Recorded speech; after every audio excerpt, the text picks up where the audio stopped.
Hey math champs, welcome back. Today we're making trigonometry easier and more exciting as we explore the law of cosines. So get your pen and paper ready and let's solve, learn, and have fun. Let's go. Today's discussion, pag-usapan naman natin yung law of cosines. So last session in Trigo, we talk about law of sines. So ano naman yung law of cosines? So sa love cosines tulad po ni law of sines, ginagamit po para ma-solve po yung parts ng oblique triangles. Okay, so ulitin natin. When we see oblique triangles, these are triangles na wala pong right angle. Okay, so ano-ano ito? We have the acute angle triangle and the obtuse angle triangle. Ito po yung mga oblique triangle. Kailan natin gagamitin yung law of cosines?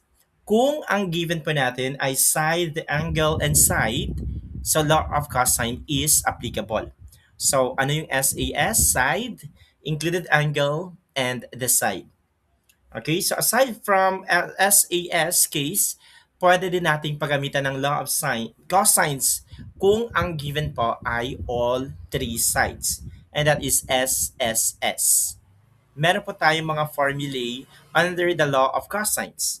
Kung ang nawawala is sides, okay, or angle of SAS case, so ibig sabihin ang given po natin sa triangle, side, included angle, and side, apply po natin itong formula. A squared is equal to B squared plus C squared minus 2BC cosine A and so on. So tatlo po ang formulae under the SAS. Paano naman kung ang given ay three sides? These are the formulae po. Kung ang given po ay SSS. So SSS dapat to. And these are cosine A is equal to B squared plus C squared minus A squared all over 2BC and so on. Atong tatlong formulae ang gagamitin kung ang nawawala po ay angles at ang given po ay three sides. Apply po natin yung mga formulae.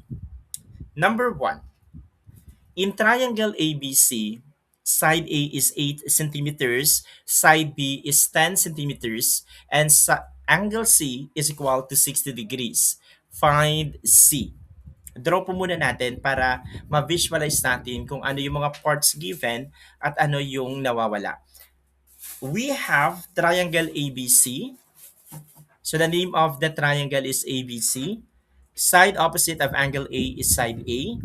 So ganun din po sa B at yung C natin. Ano yung mga given? Side A is equal to 8 centimeters, B is 10 centimeters, and angle C is 60 degrees. Kung mapapansin natin, yung mga parts na binigay sa number 1 are as follow. We have the side B, the included angle C, and another side A. This is SAS case. Gagamitan natin ang law of cosine. Ano ang formula to solve for this?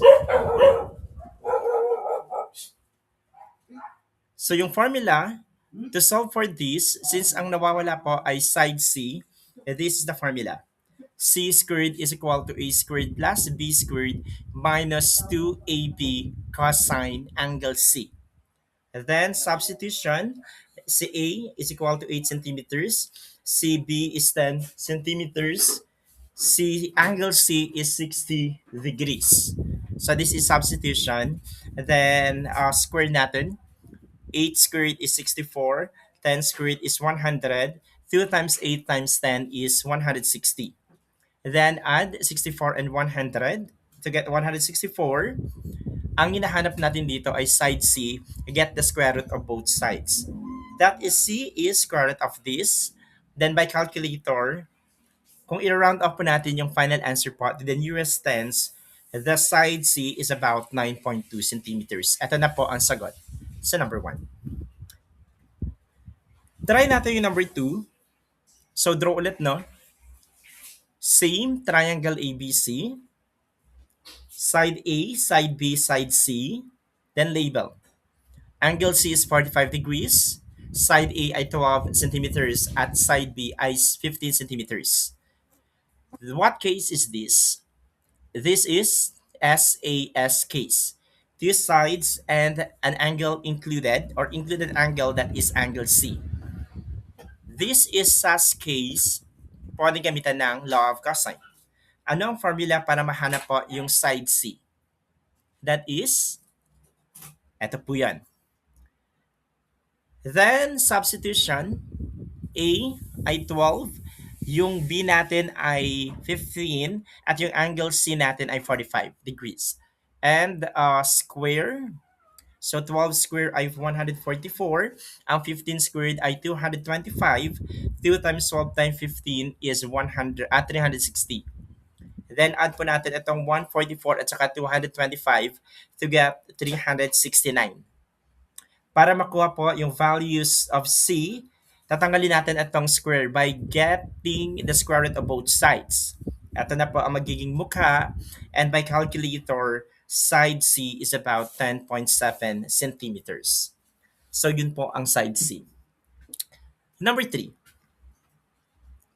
Two sides of a triangle measure 7 centimeters and 11 centimeters. The included angle is 50 degrees. Find the length of the third side. So hanapin natin yung pangatlong side. Draw muna natin. Let's name the triangle ABC ulit. Ito si side A, B, at C. So sabi sa first statement, ang dalawang side ng triangle natin um, ay may sukat na 7 centimeters and 11 centimeters. So let's say A is 7 and side C is 11 centimeters. Second statement, included angle is 50 degrees. So ano yung included angle natin dito? Gitna ng dalawang side, and that is angle B. So this is 50 degrees. Anong hinahanap? The third side. So ano yung third side natin? That is the side B. Anong formula? The formula is B squared is equal to C squared plus A squared minus 2AC cosine angle B. Pwede nyo i-pause yung video na to, then after nyo matry, pwede nyo i-resume pa. Okay? Then, substitution tayo. Palitan lang po yung AC at saka yung angle B. Then get the square and multiply. Add 49 and 121. Get the square root. And the answer is about 8.4 centimeters. The length of the third side is about 8.4 centimeters. Number 4. A triangle has sides 9 meters and 13 meters with an included angle of 70 degrees. Find the third side. So this is katulad po ng number 3 problem natin. Draw muna natin yung triangle, ABC ulit. Sabi po sa first statement, meron sides na 9 meters and 13 meters, tapos may included angle. So ang included angle is angle B, gitna ni A at saka ni side C. Ang hinahanap natin ay third side. Ano yung third side? That is side B. Anong formula? So the formula is B squared. Ito yun.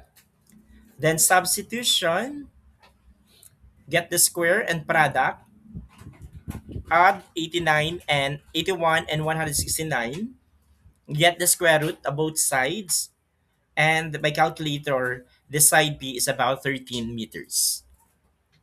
Number 5. A triangle has sides 9 meters, 10 meters, and 13 meters. Find the smallest angle. So dito sa number 5, ang hinahanap po natin ay ang pinakamaliit na angle. Paano natin malalaman yung pinakamaliit na angle or pinakamalaking angle po based sa problem natin? Draw muna natin yung triangle. ABC ulit, side A, side B, side C. Sa first statement, ano yung mga sukat ng sides? Meron tayong 9 meters, meron tayong 10 meters, meron tayong 13 meters. Ang tanong dito, find the smallest angle. So ano kaya yung smallest angle natin dito? Is it angle A, B, or C? Malalaman yung smallest angle, it depends on the smallest side or shortest side. Among 9, 10, and 13, ang pinakamaliit na side ay 9 meters, and that is side A. So, ibig sabihin, yung opposite angle niya, which is angle A, is the smallest angle. So, ang pinakamaliit ay angle A kasi ang opposite niya ay shortest side. Ano dito yung largest angle? That is angle C. Kasi ang opposite niya is the longest side, which is side C. So, anong formula? For angle C, that is cosine A rather, kasi smallest. So, cosine A is equal to B squared plus C squared minus A squared all over 2BC. Then, substitution tayo. B natin is 10 meters, C is 13 meters, A is 9 meters. Then, operate yung taas.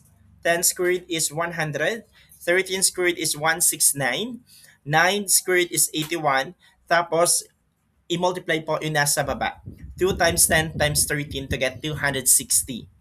Then add and subtract po yung numerator to get 188 over 260. Makakancel po yung m squared na unit kasi parehas po yung nasa taas at yung nasa baba. Ang hinahanap po natin dito ay angle A lang. Meron tayong cosine sa tabi. Kailangan po natin tanggalin to, so ililipat natin yung cosine sa kabila. Therefore, A is arc cos of 188 over 260. Now, sa paggamit ng calculator, the compute for arc cos of 188 over 260, pindutin po yung shift followed by cosine. Meron tayong open parenthesis. Click yung 188 divide by 260 and then close it by a parenthesis and then equal. And the answer is, the nearest stance is 43.7 degrees. So, ibig sabihin, yung pinakamaliit na angle in this problem is angle A, which is 43.7 degrees. Number 6. Same problem with number 6 dapat no? So, another 5. Same problem with the previous problem. Ang problem lang sa number 5 is hahanapin natin yung pinaka malaking angle naman. Kanina pinakamaliit, ngayon pinakamalaking angle. This is the triangle. Yung sukat ng side po natin ay 10 meters, 12 meters at 20 meters. Alin dito yung pinakamataas na angle?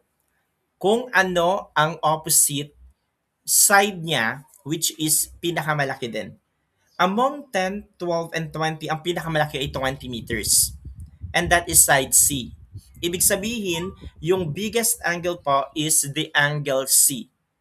Anong formula for angle C? Cosine C is equal to A squared plus B squared minus C squared all over 2AB. Substitution tayo. Get the square and multiply the denominator.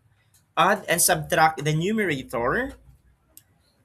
Tapos, itong cosine ilipat sa kabila para mahanap si angle C. And that is our cos of negative 156 all over 240.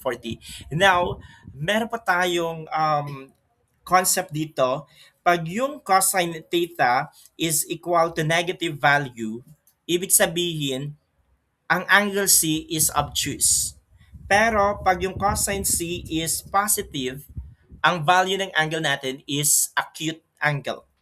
So, by calculator, angle C is 130.5 degrees, which is obtuse. So, itong triangle is obtuse. Number 6. Average na tayo. So, drawing ulit. Then, lagyan natin ng label. A po natin ay 16. B is 21. And C is 75 degrees, the angle C. Anong case to? This is side angle side, SAS case. SAS case, ang hinahanap natin dito ay side C. Anong formula for side C? C squared is equal to A squared plus B squared minus 2AB cosine angle C. And by substitution, get the square of 16, 21. Then multiply po natin yung 2, 16, and 21. Add po yung 256 at saka 441. Get the square root of both sides. And the side C is equal to 22.9 centimeters, about 22.9 centimeters. So kung mapapansin natin, kung ang side C pa natin ay 22.9 centimeters, that concludes angle C is the largest angle. Kasi yung side C po is the largest side. Ano ang pinakamaliit na angle dito? That is angle A because side A is 16 centimeters. Number 7. Two sides of a triangular part measure 35 meters and 48 meters. The included angle between them is 62 degrees. Find the length of the third side. Anong problem? Meron tayong triangular part na kung saan ang dalawang sides niya daw ay 35 meters and 48 meters. Let's say A is 35 and side C is 48. Second statement, ang included angle daw ay 62 degrees. Ano yung included angle? Kung ano yung angle na nasa gitna ng dalawang side. And that is angle B. And the formula for this is B squared. Tapos, substitution tayo. Get the square. Multiply yung 2, 35, and 48. Add po yung 1,225 at 2,304. Then get the square root. And then by calculator, side C is about 44.2 meters. Since yung side B is 44.2 meters, ano ang pinaka malaking angle natin dito? That is angle C. Kasi opposite is 48 meters. Ano yung pinakamaliit na angle? Angle A because the opposite side is 35 meters. Number 8. A triangle has side lengths A, B, and C. Find the smallest and biggest angle. So dito sa number 8, dalawang hinahanap po natin. Una, pinakamaliit at yung pinakamalaking angle in a triangle. Drawing tayo ng triangle. Lagyan natin ng label. A is 13 inches, B is 17 inches, at yung C is 21 inches. So, isa-isayin natin. Anong pinakamaliit na angle dito? That is angle A. Kasi ang opposite niya is side A which is 13 inches. Siya yung pinaka-shortest, pinakamaliit na side. Ano ang pinakamalaking angle? That is angle C kasi ang opposite niya ay pinakamalaking side and that is 21 inches. So, ang hinahanap po natin dito is the angle A as the smallest angle and angle C as the largest angle. Ano po ang formula for angle A? Ito yon. And then, substitution, square yung nasa taas, multiply yung nasa baba, add and subtract yung nasa taas, then, ilipat ulit yung cos. Since the cosine angle is positive, this is acute angle. So, check natin na kung acute. So, cancel po yung inches squared. Again, ilipat po yung cosine. Angle A is r cos of 561 all over 714. And by calculator, that is 38.2 degrees about. Hanapin naman natin yung pinakamalaking angle. And that is angle C. Anong formula? Cosine C. Ito yan. And then substitution, square yung nasa taas, multiply sa baba, add and subtract sa taas, ilipat ulit yung cos to get the angle C, and that is our cos of 17 over 442. Positive pa din, so this is acute. And the angle C is 87.8 degrees. Ito na po yung value ng smallest and biggest angle. Now, kung tatanungin, ano kaya ang sukat ni angle B?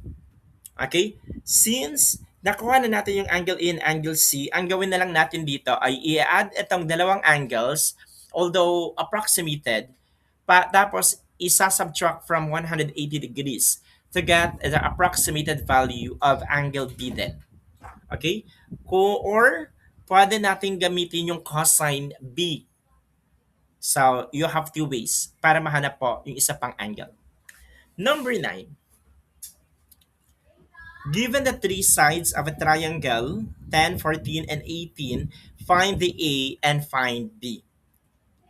So, triangle ABC ulit. A po natin ay 10 centimeters, C is 18 centimeters, and B ay 14 centimeters. Anong hinahanap? The angle A and angle B. What's the formula for angle A? Cosine A. Substitution, square nyo nasa taas, multiply sa baba, add subtract sa taas, then take the r cost of this to get the value of A. So 420 over 504 positive, this is acute. By calculator, angle A is about 33.6 degrees. Paano naman hanapin yung angle B? Ang formula is cosine B.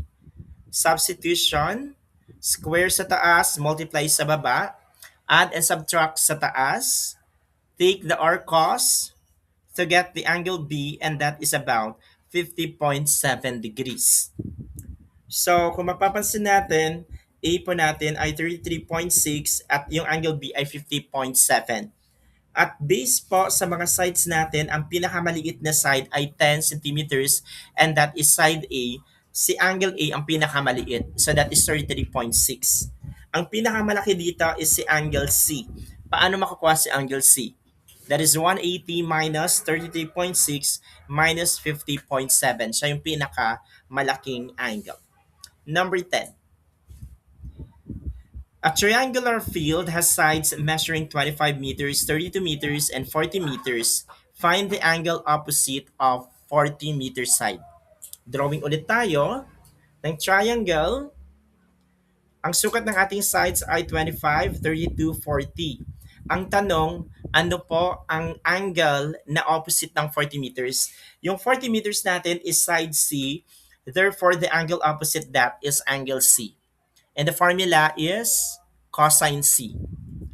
Substitution, square and multiply, then add subtract, take the r cos, and the angle C is about 88.2 degrees. So among the angles na meron tayo, angle C is the largest because the opposite side of angle C is the largest side, the longest side. Dako tayo sa last round, which is difficult. Number 11. Two hikers leave the same campsite. Hiker A walks 6 kilometers while hiker B walks 9 kilometers. The angle between their paths is 80 degrees. How far apart are the two hikers? So drawing tayo. So meron tayong campsite, tapos meron tayong dalawang hikers. So let's say this is hiker A and this is hiker B. Sabi sa first statement, naglalakad daw yung hiker A, okay, paalis ng campsite. So ilang kilometers ang nilakad? 6 kilometers. Tapos yung nilakad naman ni hiker B is 9 kilometers papalayo ng campsite. Ang hinahanap po natin dito ay kung gaano kalayo yung dalawang hiker. Okay? Gaano kalayo yung hiker A to the hiker B. So let's say this is X. So ang formula is since okay, meron tayong 80 degrees no na angle, okay, which is between the distance of the hiker from the campsites. So that is 80 degrees. Ang given natin ay side, included angle, and side. And this is SAS case. So law of cosine pa din. Anong formula? And that is x squared is equal to a squared plus b squared minus 2abc cosine angle C. So gamit po ang formula, substitute tayo. Tapos square po at saka multiply. Add 81 and 36. Then get the square root of both sides. Then, kung by calculator, ang side x po natin ay about 9.9 kilometers. Ibig sabihin, yung layo ng hiker A to the hiker B is about 9.9 kilometers. Number 12. Two roads leave an intersection at an angle of 55 degrees.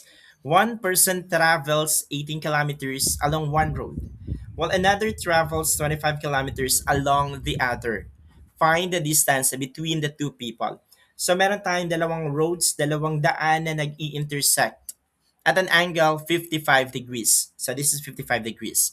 Sabi sa second statement, may tao daw na naglalakbay, okay, sa isang road, and that is 18 kilometers. This is 18 kilometers. At sa kabilang daan naman, may another na nagta-travel which is 25 kilometers. And this is your 25 kilometers. Ang tanong, gaano kalayo yung dalawang tao? Okay, so yung isang tao kanina, 18 kilometers yung biniyahe. Yung pangalawang tao naman, 25 kilometers yung biniyahe. So after those kilometers, gaano nakalayo yung dalawang tao? So eto yon. So lagyan natin ng label. So let's say ano ang distance between the two people is A. So angle A po natin is 55 degrees. B po natin ay 18, C natin ay 25. This is SAS, side angle side, sa law of cosine. Para mahanap po si side A, ang formula natin ay A squared. Applying the formula, substitute po yung B, C at saka yung angle A. Then square of 18 is 324. The square of 25 is 625. And the product of 2, 18, and 25 is 900. Then add po natin si 324 at 625 to get 949 and get the square root of both sides. And by calculator, side A is about 20.8 kilometers. So ibig sabihin, after bumiyahi ng isang tao 18 kilometers at isang tao nagbiyahe ng 25 kilometers, yung distansya po ng dalawang tao is about 20.8 kilometers. 13. A triangular lat has sides measuring 42, 55, and 68 meters. Find the largest angle of the triangle. So may triangle ulit tayo. Ang sides po ng triangle natin ay 42, 55 meters, and 68 meters. Ang hinahanap po is the largest angle. Ano po yung largest angle natin dyan? That is angle C. Kasi ang opposite niya is the largest side, which is 68 meters. So hahanapin po natin si angle C, and the formula for this is cosine C. Substitution tayo, get the square and product, add and minus, take the r cos to get the value of angle C, and that is about 88.0 degrees. Ito na po ang value ni angle C. So para mahanap po yung angle A at yung angle B, cosine A and cosine B ang gagamitin natin. So dito po sa triangle natin, ano yung pinakamaliit na angle? That is angle A. Because side A is the shortest. 14. Last item na yata to. Okay, a triangular support structure has two sides, measuring 4.5 and 6.2. The angle between them is 112 degrees. Find the length of the third side. So ito po yung drawing natin. So based sa first statement, meron tayong 4.5 meters at 6.2 meters. At yung angle daw na nasa pagitan ng dalawang side is 112 degrees. Ang hinahanap po natin is haba ng third side. So sino yung walang value na side? That is side C. So law of cosine pa din. So ang formula is C squared. Ito yan. Then substitution. Then get the square and multiply 2 by 4.5 by 6.2. Then add 20.25 at yung 38.44. Get the square root. And then using calculator, the answer is about 8.9 meters. So yung haba po ng side C natin is about 8.9 meters. So that's it for the law of cosine. So next session natin, pag-usapan naman natin yung law of tangent.